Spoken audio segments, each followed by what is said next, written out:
Hi everyone, my name is Chief Nadia, the gaming empath, and welcome to the first speed build of our park where you guys decided on what to build for our first habitat on Instagram. This whole park is called Community Zoo and it is a project I'm working on together with my community that lives either on Discord or on Instagram. If you want to know more about that, check out the links below. I am live streaming this zoo project every Wednesday on Twitch, so if you want to see more of what we decide and build than just this habitat, come and check it out over there. Hi everyone! So as the video title said, I did a poll on Instagram and I gave a few factors on which you guys could choose on what to build. We already decided on the Discord that the first animal is going to be a wolf. And after that, I put in a few factors like, do you guys want more plants or less plants? Do you guys want this fence or that fence? Or do you guys want a custom built shelter or a cave? And as you see, these are all the results. You guys made it very complicated for me.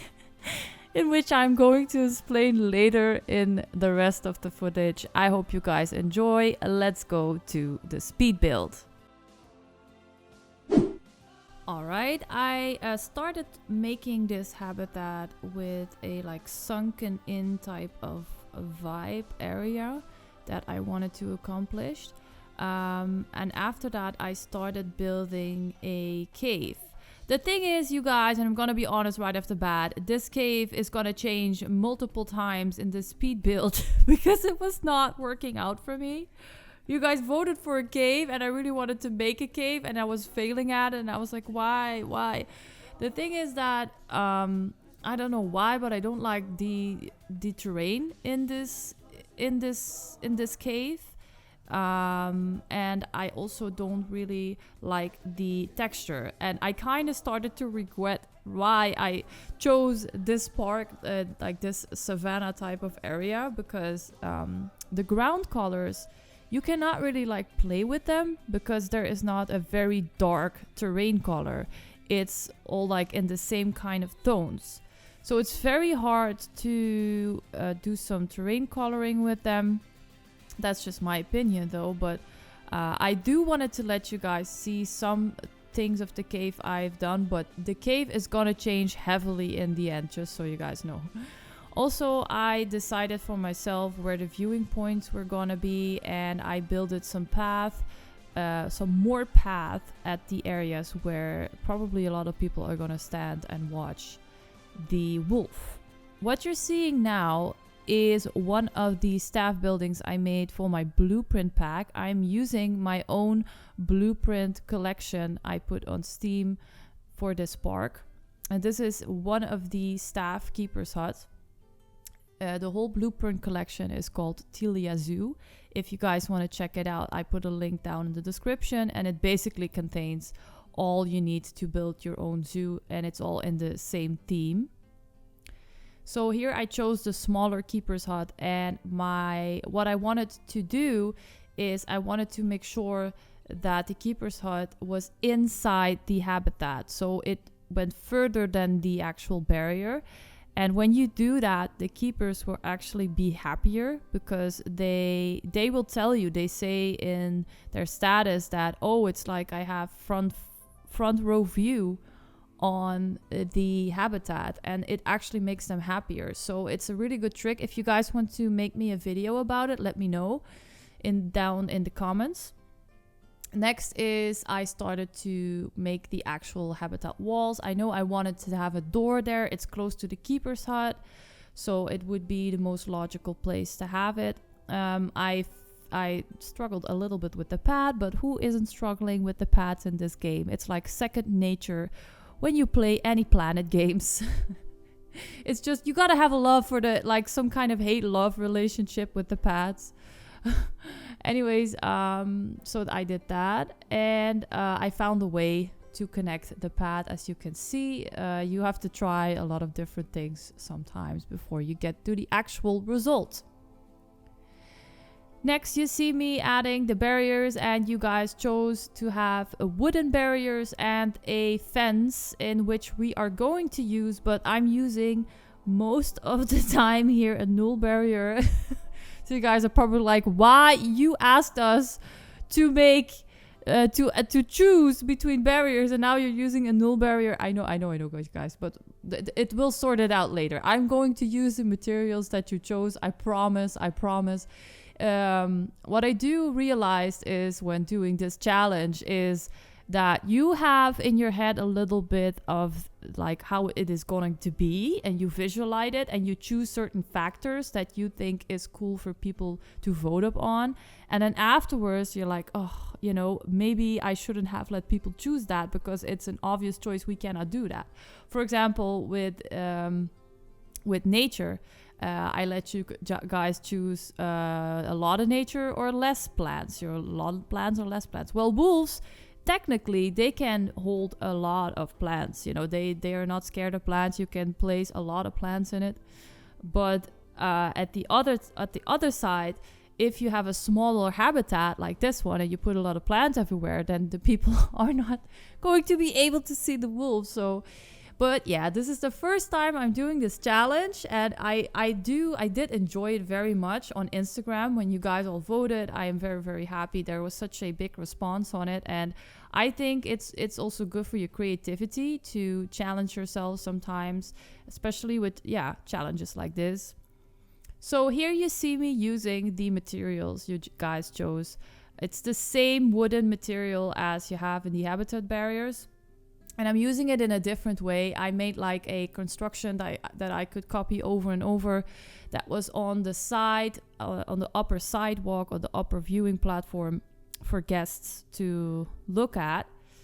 And I chose this like all wooden structure. I chose the new wooden pillars that were in the South America DLC. And I placed it all around this viewing platform. And I think this is a great technique, guys. If you play this game already for longer, you know that you have to build smarter and not harder. So if you make one piece that you can copy over and over and over, it will save you a lot of time. Here I'm going to work on the other type of fence that you guys chose. This is, by the way, the second viewing area. I think a successful habitat has multiple viewing areas for guests to see that are different. The top one here gives an overview of the whole habitat. The lower one will give an overview of them eating. And we have a third one, which is going to be seen later, which is an in-cave viewing. So here's the fence you guys chose. I only put it in there. I copied a piece of the fence, as you guys can see, the same fence that we have on the upper viewing platform, and we used it also for this fence. The reason I did this is because I think it looks more realistic when you do it like that. So you basically say to people, hey, don't get too close to this fence, don't get too close to the wolves, keep a little bit of a distance. I did forget to add signs like don't feed the wolves. Even though the barrier is like high, there's still like people in this world that will throw food at them. I know they are. There are people like that still in this world. So here you see me starting at the inside area of the cave. I wanted to add some walls, and I wanted to use the same structure, the same texture that you guys chose as for the habitat wall, so it like all matched together. I didn't want it to be that bland, so I added some dimension to it. It's just a wooden pole, but I thought it would, give some difference. And I completed this for the whole inside of the viewing area of the cave. I really looked out carefully that I was not placing it too much on the path. It was just aside the path or like on it, because otherwise guests will clip through it. And it's inevitable sometimes when building in Planet Zoo, but I try to avoid it at all costs. Here I start working on the inside wall from the cave viewing. I planned it to be a glass barrier. I wanted it to be one full glass panel and not like two separate. So I'm currently seeing how I can make it centered as possible and maybe adapt the terrain to it later. Here you see I made the glass panel And I noticed that I really like to have the see-through panel, like the whole see-through panel. But then I thought, you know, it doesn't really look sturdy. It doesn't really look realistic. So I changed the full glass to partially wooden, as you can see.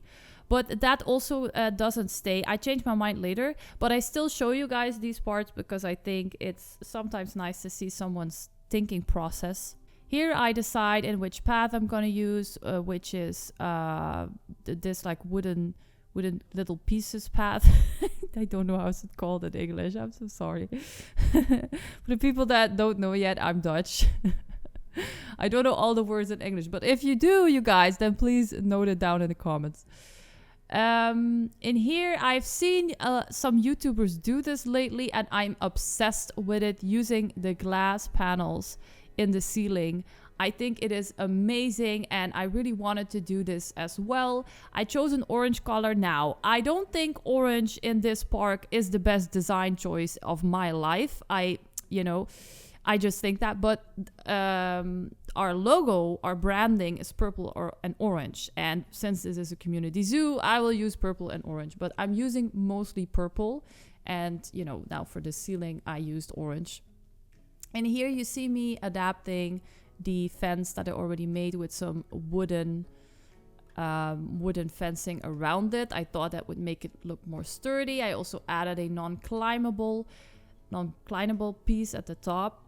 The thing is, I am not entirely happy with this fence, you guys. I think that at the sides, and you will see that later, at the sides here, you will see it. I was like, I should add another fence because it looks like the wolves can climb out of it, and it doesn't look safe. It doesn't look realistic. So I made the fence, and then I was like, okay, but if I made this fence, I need to add non-climbable area also. And I need to not add non-climbable here also. But I really want to use the wood. I don't want it to be all fence. And then my mind was like, okay, this is not gonna work. and then I basically, you know, you will see me deleting it in a minute. It was not working out. I was like, you know, we just have to use imagination and just be like, these stones are so slippery, no wolf can ever climb on them and get out of them. So that's it. Here I start working on the nature, and at this point, as I mentioned in the beginning, I kind of knew I screwed up with asking you guys less or more foliage, because it really depends on your habitat, and like how big is your habitat. If you have a very large habitat and you have a few major viewing points, you probably can do that. But I used as much as possible foliage in this habitat as I can.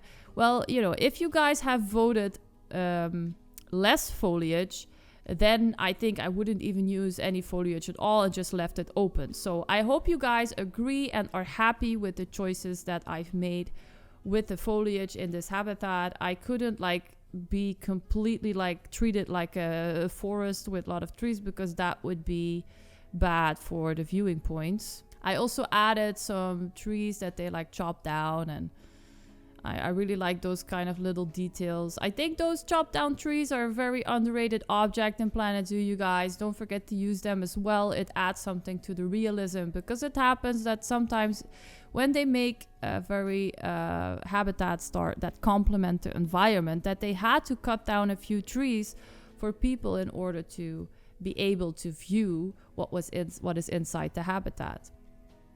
Here I will start on the stonework, and I start to realize that I really, really love the texture of these stones that belong to the savanna area. And it is also a whole lot darker than the ground floor colors that they already have in this game. Again, I wish they had a color in this area that was way darker and was a ground texture and not a stone texture, so that it would actually look like it's different than, you know, from grass or sand or something like that. In here, I lowered the ground and I started to make an area filled with water.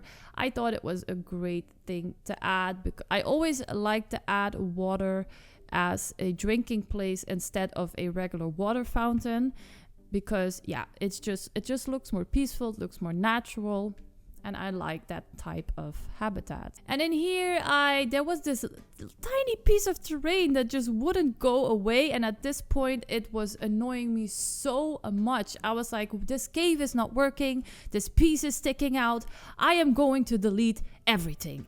And that is also exactly what you see me do now. I am just going to delete the whole cave that I now made. And because sometimes when something isn't right, people, you just have to start over. And that is what I do a lot of the times. I just delete everything. I start with like some kind of blank canvas. And here is also like where I got the idea that I should use these stones to bake a cave. It is a logical choice that I didn't really thought of in the beginning. But the thing is, using the stones gives, in my opinion, a more man-made type of feel of this cave. But I remember when I was going to a zoo that it also looked very man-made most of the time. So when you see stones in theme parks and stuff, I hope you guys get my reference right now. It just looks very like a little fake and very man-made. I also plopped down some little stones here and there. You guys, don't forget to do that as well.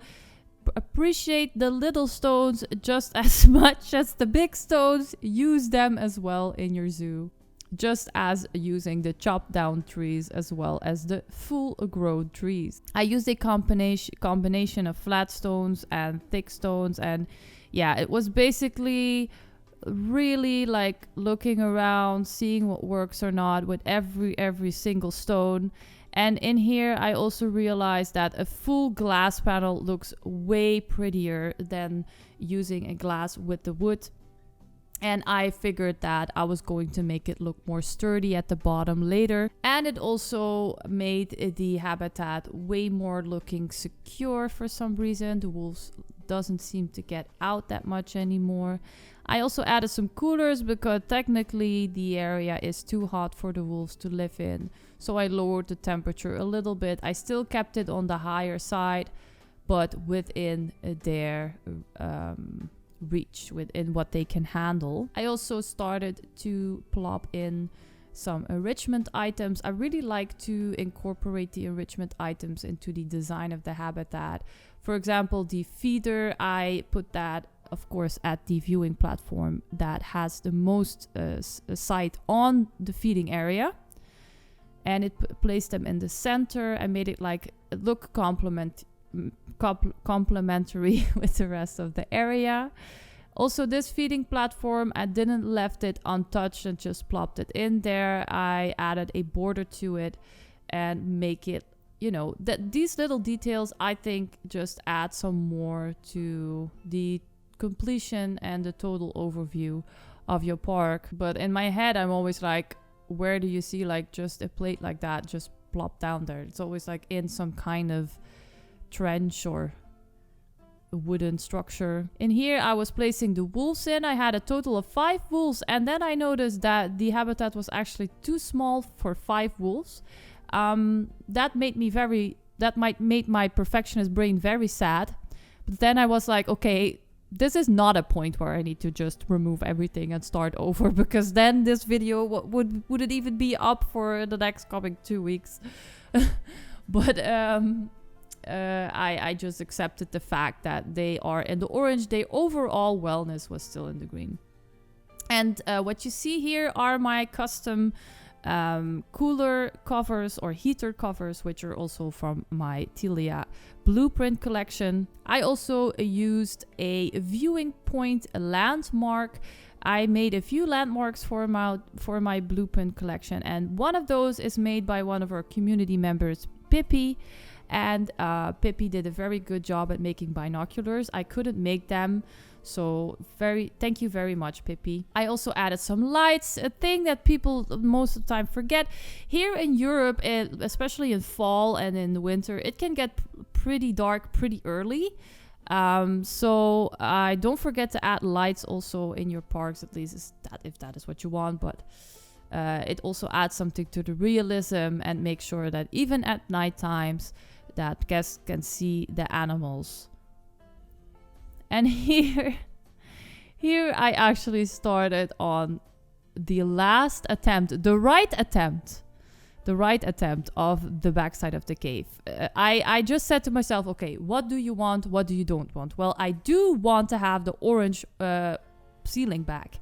So I added that, and I added the brown wall, and then I was lost of inspiration again, so I went on to something else.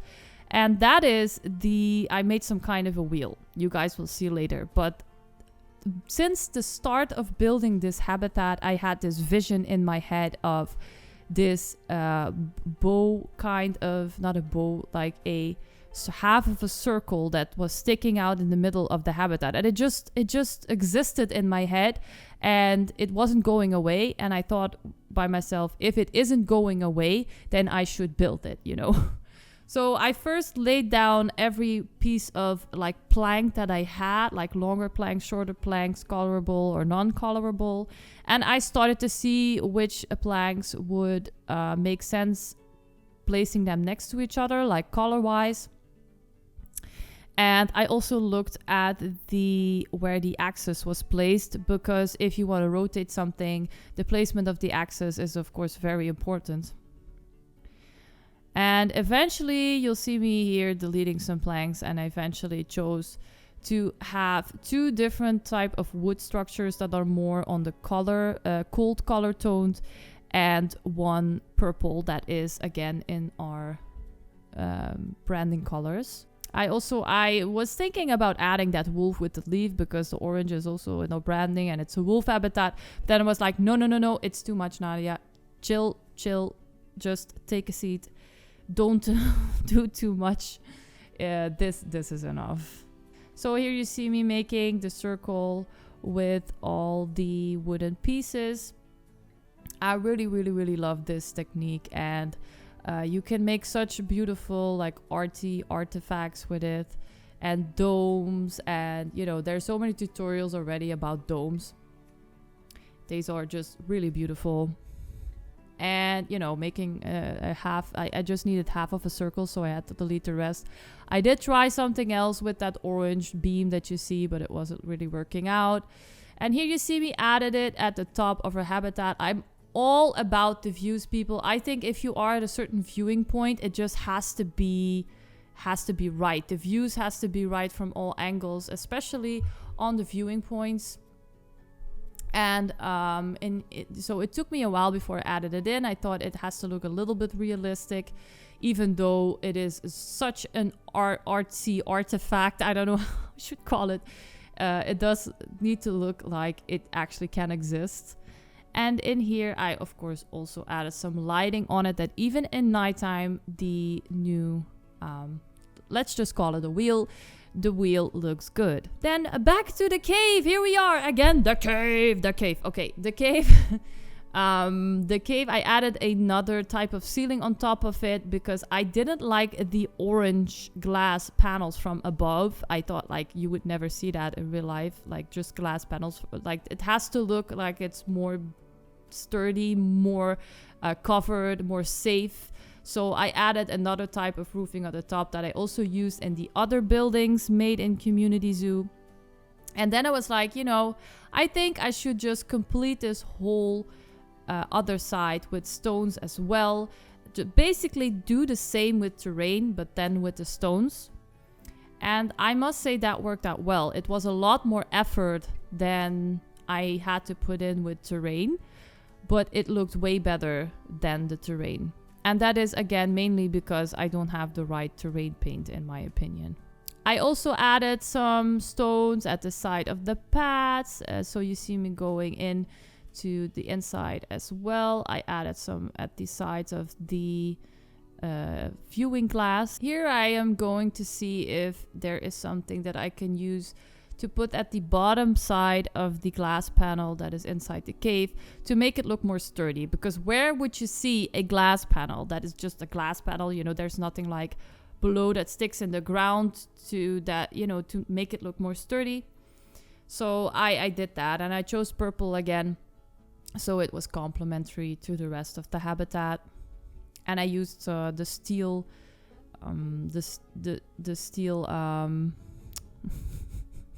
never mind, the steel thing. I used the steel thing. All right, and then at the entrance gates, I thought, you know, why not use the same wheel again that we used for the entrance of the cave, and it looked really cool. So I was like, yeah, let's keep it. I think the overall look of this cave is like a really nice mix between art, art, realism, non-realism. There's like so many things going on in this habitat. I love it though. But I really enjoyed doing this. I really enjoyed taking on this challenge of let my followers decide on what to build. It really like tickled my creative senses, and I would love to do it again, you guys. So if you want to join in our next challenge, don't forget to follow me on Instagram. Don't forget to also be in the Discord, because I will let people vote on both platforms, either on which animal or which things for the habitat to add. And I apologize also if this was kind of sloppy. This is actually the first speed build I made for YouTube. This is also the first Planet Zoo speed build I made. I really hope you guys enjoyed it, and I promise I will be better with every video. Leave a like and a comment down below. Don't forget to subscribe if you haven't already. I love you all, and remember, a good heart always wins.